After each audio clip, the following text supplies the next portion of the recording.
लाशों को बुलडोजर से उठा करके फेंक रही थी और दफनाने का काम किया जा रहा था, तो वहाँ हिंदुओं को मुसलमान बनाया जा रहा था। मोक्ष अगर मिल गया तो उनको भी मोक्ष मिल रहा है। मैं समझ रहा हूँ आप कौन से बाबा की बात कर रहे हैं। आप उसी बाबा की बात कर रहे हैं जो पर्ची खोल करके सब कुछ बता देता है। तो अपना पर्ची खोल करके ये क्यों नहीं बता पाए कि महाकुंभ के मेले में भगदड़ मचने वाला है। हमारा देश धीरेन्द्र से परेशान है और देश की जनता नरेंद्र से परेशान है। शुरू में बाबा ने बोला था कि हमारे अंगने में तुम्हारा क्या काम है। देश के तमाम मुसलमानों के विषय में खुल करके मैं बोल रहा हूँ।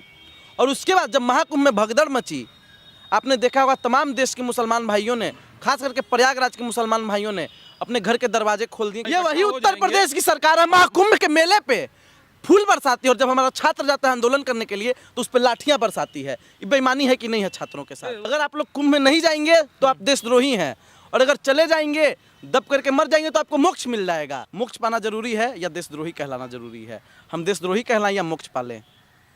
सवाल गंभीर है साहब। अब चुप रहिए, बहुत बोल रही हैं आप, लगातार मत बोलिए, दलाली नहीं चलेगी यहाँ। सुनिए पहले। अब जो आदमी अपना बाप बदल सकता है वही संविधान बदल सकता है, और जो अपना बाप बदलने के लिए तैयार हो वही। 144 वर्षों बाद आने वाला मेला इतना दर्द का सबब किसी के लिए आंसू लेकर के आएगा, किसी के लिए गम लेकर के आएगा, ये किसी ने सोचा नहीं था। ना जाने क्या खामियां रह गई, क्या कुछ रह गया, ये सब समझने के लिए हमारे पास हैं इस वक्त अमितेश। तो अमितेश, ये बताइए कहाँ क्या गड़बड़ी रह गई कि इतना बड़ा हादसा हो गया? अब ये सवाल तो आपको सरकार से पूछना चाहिए, लेकिन आप सरकार से पूछने के बजाय अमितेश पांडे से पूछ रहे हैं। ये बात तो सही है, सरकार से हमने पूछा है, लेकिन आपकी भी कोई गलती नहीं है। आपकी भी इसमें कोई गलती नहीं है। आप माइक लेकर के भी जाएंगे तो महामानव आपको इंटरव्यू नहीं देंगे। नहीं, वो देते हैं कुछ अपने लोगों को। अगर आप उनसे पूछें कि आप आम काट के खाते हैं कि चूस के खाते हैं, तब वो बताएंगे कि मैं ऐसे ऐसे करता हूँ। अगर आप उनसे पूछें कि आप बायोलॉजिकली हैं कि नॉन बायोलॉजिकली हैं, तब वो आपको बताएंगे। खैर, मैं उस पर कुछ नहीं जानना चाहूँगा। मुझे लगता है कि प्रधानमंत्री जी को वैज्ञानिक बना देना चाहिए और उनको विज्ञान मंत्रालय भी दे देना चाहिए, ताकि वो नाली के गैस से जो चाय बनता है वो बनाने की जो प्रवृत्ति है उसको प्रदर्शित कर सके अच्छे से। किस प्रकार से जब प्लेन जाएगा तो रडार उसको नहीं पकड़ पाएगा बादल के सामने आने से, इस चीज़ को अच्छे से प्रदर्शित कर सके। किस प्रकार से एक छोटा सा बच्चा बचपन में मगरमच्छ को पकड़ लेता है, इस चीज़ को प्रदर्शित कर सके। खैर, ये सभी चीज़ें अलग है। बात है महाकुंभ की। महाकुंभ में गंगा स्नान करते हुए मोदी जी की एक तस्वीर काफ़ी वायरल हो रही है परसों से। हाँ। और आप देखेंगे अच्छे से तो उनके जेब में कुछ है। क्या है? अब क्या है वो नहीं पता। वो काला धन है कि क्या है नहीं पता, इलेक्टोरल बॉन्ड है कि क्या है नहीं पता, अडानी जी का दिया हुआ कुछ है कि नहीं है नहीं पता, लेकिन हमको तो बीड़ी के बंडल जैसा लग रहा है। अच्छा, प्रसाद है बाबा का, लोग तो ले रहे हैं। तो आप भी पीजिए बाबा का प्रसाद, पूरा एकदम मगन रहिए। IITN बाबा एक थे ना, IITN बाबा की तरह आप भी मगन हो जाइए, बैरागी बन जाइए पूरा। ये छोटी बड़ी बात कीजिए। ये बताइए कि वहाँ क्या, क्योंकि हमने जो वहाँ हालत देखी, दृश्य देखा है, वहाँ बहुत बुरी हालत है। देखिए, दृश्य बहुत दयनीय था। मैं जब देख रहा था उस दृश्य को तो मैं रोने लगा था। आपको बता दें, किसी ने YouTube पे हमको वो फॉरवर्ड किया और हम देख रहे थे, और जिस प्रकार से वहाँ पे मतलब लाशें बिछी हुई थीं, सभी लोग वहाँ, मुझे लगता है 99 क्या 100% लोग, सभी सनातनी भाई वहाँ गए होंगे। 100% सभी सनातनी भाई बंधु वहाँ गए होंगे। और जब वो लोग मरे भगदड़ में, चपा करके बोलिए, कुचा करके बोलिए, या फिर कैसे भी बोलिए, जब वो लोग मरे, उनका देहांत हुआ, तो जिस प्रकार से योगी आदित्यनाथ जी की सरकार और वहाँ की जो प्रशासन है, पुलिस है, लाशों को बुलडोजर से उठा करके फेंक रही थी और दफनाने का काम किया जा रहा था, तो वहाँ हिंदुओं को मुसलमान बनाया जा रहा था। एक बाबा है, वो तो कह रहा है कि, क्या कह रहे हैं वो बाबा? मोक्ष मिल गया है। कह रहे हैं मोक्ष अगर मिल गया तो उनको भी मोक्ष मिल रहा है। मैं समझ रहा हूँ आप कौन से बाबा की बात कर रहे हैं। आप उसी बाबा की बात कर रहे हैं जो पर्ची खोल करके सब कुछ बता देता है। तो अगर वो पर्ची खोल करके सब कुछ बता देते हैं, भूत भविष्य इतिहास सब कुछ उनको पता रहता है, तो अपना पर्ची खोल करके ये क्यों नहीं बता पाए कि महाकुंभ के मेले में भगदड़ मचने वाला है? अगर वो सब कुछ बता देते तो पर्ची खोल करके वो ये क्यों नहीं बता पाए कि महाकुंभ में 3 मरतबा आग लगने वाली है? अगर वो पर्ची खोल करके सब कुछ बता देते हैं तो ये क्यों नहीं बता पाए कि महाकुंभ में इस प्रकार से लोग बिछड़ने वाले हैं अपने अपनों से? तो इनकी बातों पे बोलना बेकार है। और दूसरी सबसे बड़ी बात मैं बोलना चाहूँगा, हमारा देश धीरेन्द्र से परेशान है और देश की जनता नरेंद्र से परेशान है। और इन दोनों के जो बेतुके बयान होते हैं, इन लोगों के जो बेतुके बयान होते हैं, इन पे चुप्पी लगाना काफ़ी ज़्यादा ज़रूरी है। मैं आपको बता दूं, जिस प्रकार से महाकुंभ में लगातार हादसे हुए, भगदड़ हुआ, भूचाल सा आ गया, उस दौरान काफ़ी सारी चीज़ें हम लोगों को देखने को मिली।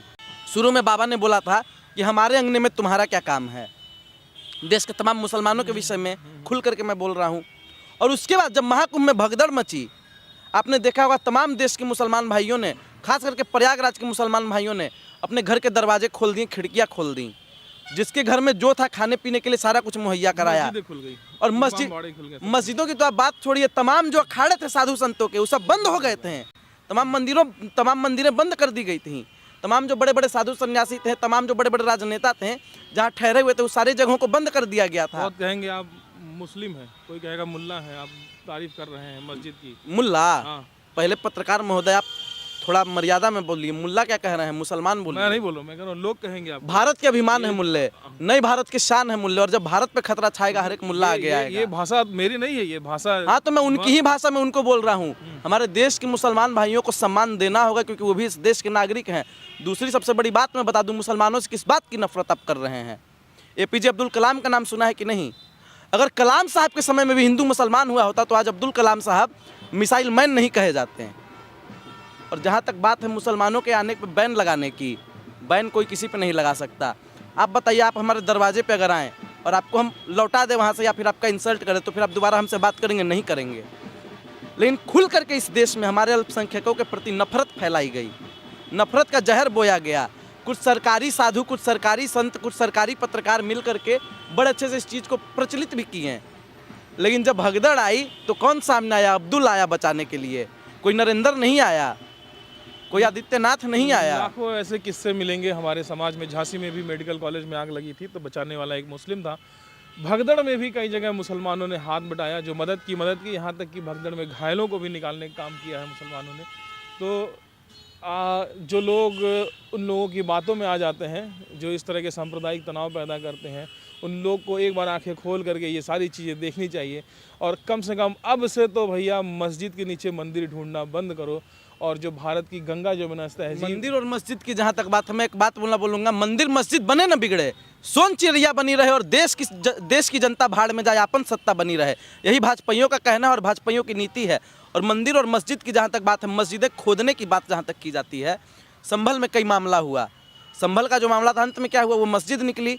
और उसके बाद जो हमारे 5 मुसलमान भाई नौजवान शहीद हुए, उनका क्या? कोई नहीं बोलेगा इस विषय पे, चर्चा तक लोग करना पसंद नहीं करते हैं। लेकिन आवाज़ हर किसी की उठानी होगी। और जो हमारे देश के मुसलमान भाई हैं, उनका योगदान कम नहीं है इस देश में, सभी का बराबर योगदान रहा है। फांसी में सबसे पहले चढ़ने वाला आदमी कौन? अशफाक उल्लाह खान। आप लोग कैसे भूल सकते हैं किसी के विषय में? कई सारी चीज़ें हैं जिन पे ध्यान देना काफ़ी ज़्यादा आवश्यक है। 7300 करोड़ खर्च किया गया था ना महाकुंभ के लिए। 7300 करोड़ खर्च नहीं किया गया, गटक लिया गया।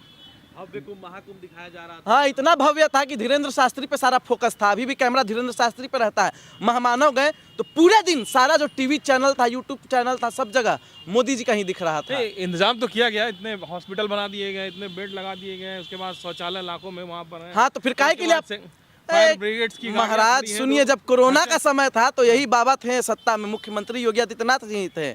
लाशन से गंगा भर गई थी। और आप कह रहे हैं कि बहुत विकास हुआ है उत्तर प्रदेश में। देखिए, इतना लोग जहाँ 5000 इतने लोग जब जहाँ ये वही उत्तर प्रदेश की सरकार है, महाकुंभ के मेले पे फूल बरसाती है। और जब हमारा छात्र जाता है आंदोलन करने के लिए तो उस पर लाठियां बरसाती है। ये बेईमानी है कि नहीं है छात्रों के साथ? वो हिंदू गए थे, सनातनी गए थे, तो फूल बरसाती। छात्र मुसलमान है, छात्र मुसलमान हो गया। अमितेश पांडे छात्र है कि नहीं है? तिलक लगाए हुए कि नहीं है? देखिए जी, तिलक हम लगाए हुए हैं कि नहीं लगाए हुए हैं? तो हम मुसलमान हो गए? बताइए, सखा रखे हुए हैं हम भी, हम मुसलमान हैं नहीं? तो महाकुंभ जिसको भी लगता है कि हम मुसलमान हैं तो आए पकड़ करके देख ले, हम इससे ज्यादा कुछ नहीं बोलेंगे। हम ये कह रहे हैं, महाकुंभ में जो गए थे वो सनातनी गए थे, तो उनके ऊपर है। अगर फूल वर्षा कर दी गई, पुष्प वर्षा, तो क्या समस्या है? और जो नहीं जा पाए किसी कारण से देशद्रोही हो गए, सरकारी बाबा बोल रहे थे ना। अभी भी जा रहे हैं लोग, क्या दिक्कत है? हम नहीं गए वहाँ पे, तो हम क्या हैं आपके हिसाब से? आप नहीं गए, हमारे हिसाब से क्या है? आप नहीं गए अपनी। सुनिए, यही है मैं बता रहा हूँ आपको। सुनिए पहले, अगर आप लोग कुंभ में नहीं जाएंगे तो आप देशद्रोही हैं, और अगर चले जाएंगे, दब करके मर जाएंगे, तो आपको मोक्ष मिल जाएगा। तो अब आप एक बात बताइए, अगर हम जाएंगे तो मोक्ष हमको मिल जाएगा, मतलब मरना पड़ेगा उसके लिए, और अगर नहीं जाएंगे तो हम देशद्रोही कहलाएंगे, तो अब करें तो करें क्या? इस सवाल का जवाब दीजिए। तो जाइए, नहा लीजिए, तो मोक्ष पाले मर जाए हम भी आपके वजह से। नहीं, हमारी वजह से क्यों मरेंगे? आप ही मोक्ष हमको चाहिए ना, हमको मोक्ष नहीं चाहिए। आप तो कह रहे हैं कि चाहिए मोक्ष मिल जाएगा। कहना है कि भाई इतनी भीड़ हुई थी तो घटना तो कुछ ना कुछ वो हो ही जाती है। आपके घर में भी कुछ लोग ज्यादा। मैंने आपके चैनल पे एक वीडियो देखी है, आप भी गए थे वहाँ महाकुंभ में। आप क्यों नहीं मोक्ष पाए? मोक्ष आपको भी मिलना चाहिए था। आप मतलब पापी हैं उस हिसाब से, आप भी देशद्रोही हैं। नहीं, देशद्रोही तो आप नहीं हुए, आप तो गए थे वहाँ, लेकिन आपको मोक्ष मिलना चाहिए था ना, क्यों नहीं आप मोक्ष लिए? बताइए, जवाब दीजिए। मुस्कुरा रहे हैं, देखिए एक चेहरे पे कई चेहरे लगा लेते हैं लोग, फिर भी बड़ी जिल्लत के साथ मुस्कुरा लेते हैं लोग। समझने वाली बात है, मुस्कुराइए मत। मोक्ष पाना जरूरी है या देशद्रोही कहलाना जरूरी है? हम देशद्रोही कहलाएं या मोक्ष पालें?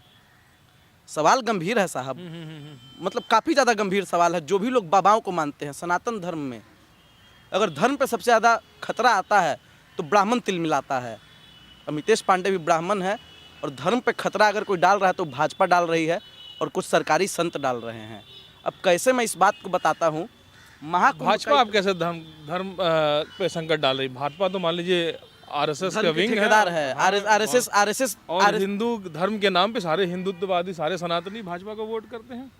मतलब आपके अनुसार हम सनातनी नहीं है? नहीं, आप आप सर्टिफिकेट देंगे भाई, भाजपा आप कह रहे हैं धर्म को बर्बाद कर रही है। बिल्कुल भाजपा कर रही है, बिल्कुल ठेकेदार कर रही है।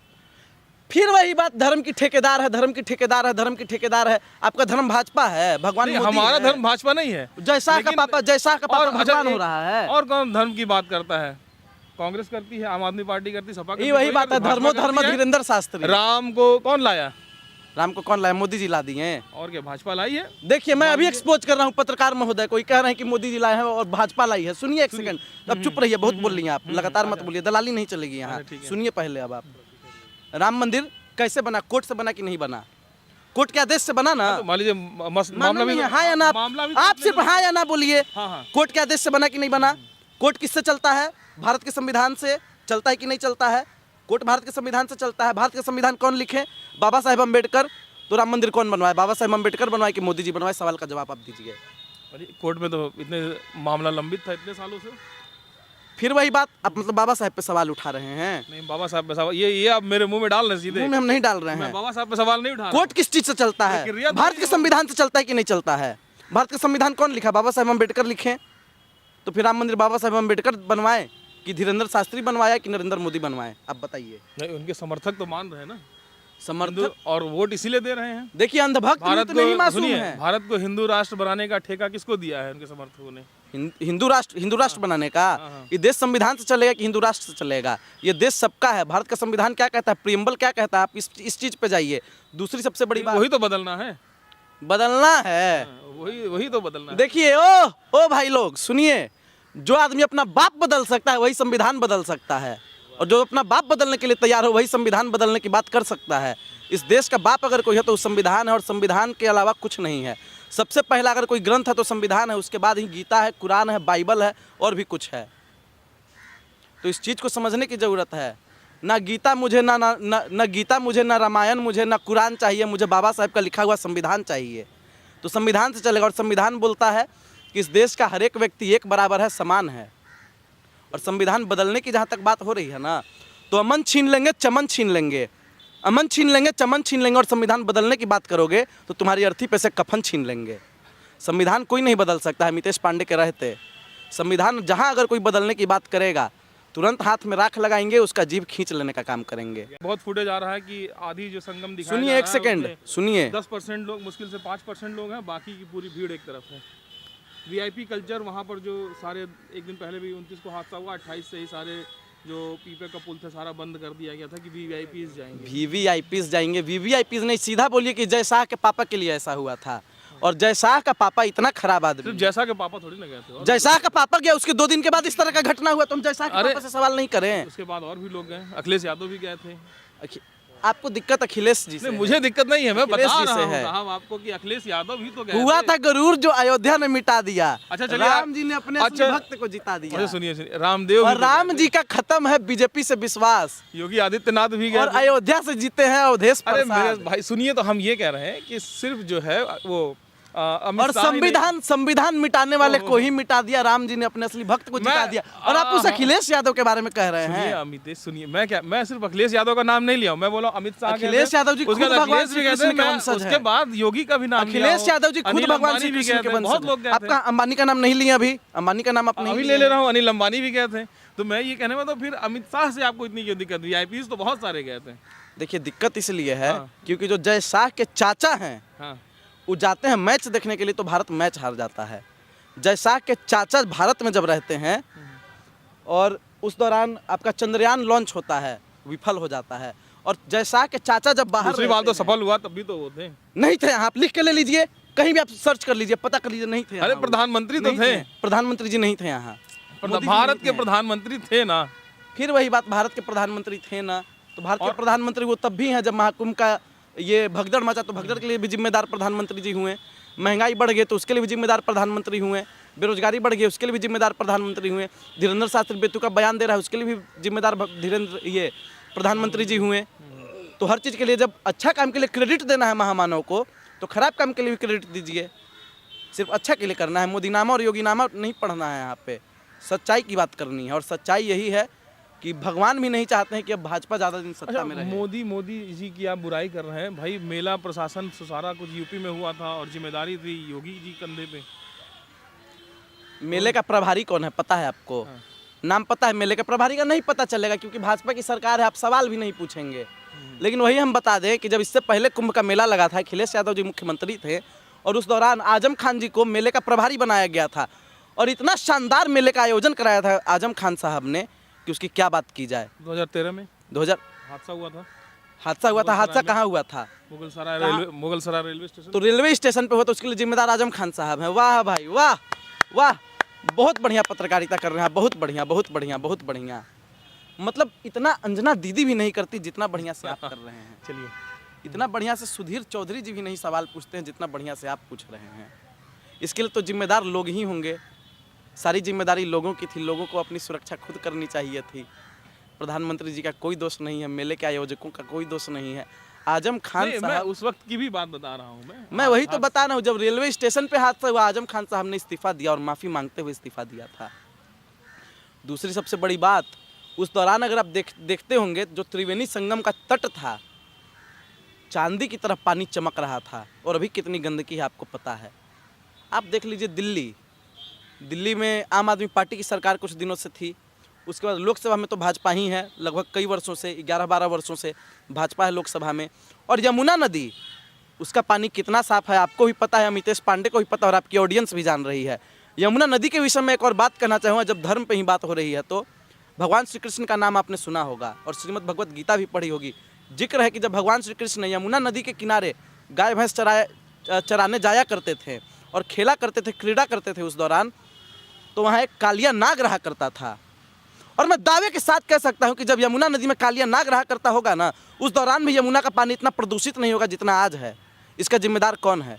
नमामि गंगे का पैसा कहाँ गया सारा का सारा? सवाल पूछिए सरकार से। कोरोना का पैसा कहाँ गया सारा का सारा? पीएम केयर फंड का सवाल पूछना होगा सरकार से। तो इन सभी सवालों पे ध्यान देना ज़्यादा आवश्यक है। बाकी धीरेन्द्र शास्त्री हों, रामभद्राचार्य जी हों, या फिर अन्य सरकारी बाबा हों, एक और बाबा है रामदेव बाबा, पौने 2 आँख वाले बाबा, वो भी बड़ा बात करते हैं, आप देखते होंगे उनके बारे में। पतंजलि का भी बहुत सारा साइड इफेक्ट निकल रहा है, कई देशों ने बैन कर दिया पतंजलि के प्रोडक्ट को। तो समझने की ज़रूरत है इन सभी चीज़ों को, तो इस पर ध्यान देना होगा।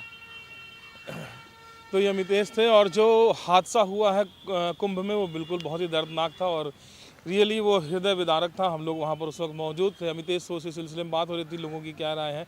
अमितेश हर मुद्दे पर प्रखरता से बोलते हैं, तो प्रमुखता से बोलते हैं, तो हमने सोचा कि अमितेश से भी बात किया जाए। इस वक्त पटना में मौजूद थे, और भाई अपनी आँखों से वो चश्मा हटा दीजिए, अभी भी समय है कि ये हिंदू है, ये मुसलमान है। यहाँ कोई हिंदू कोई मुसलमान नहीं, अगर कोई है तो भारतीय है।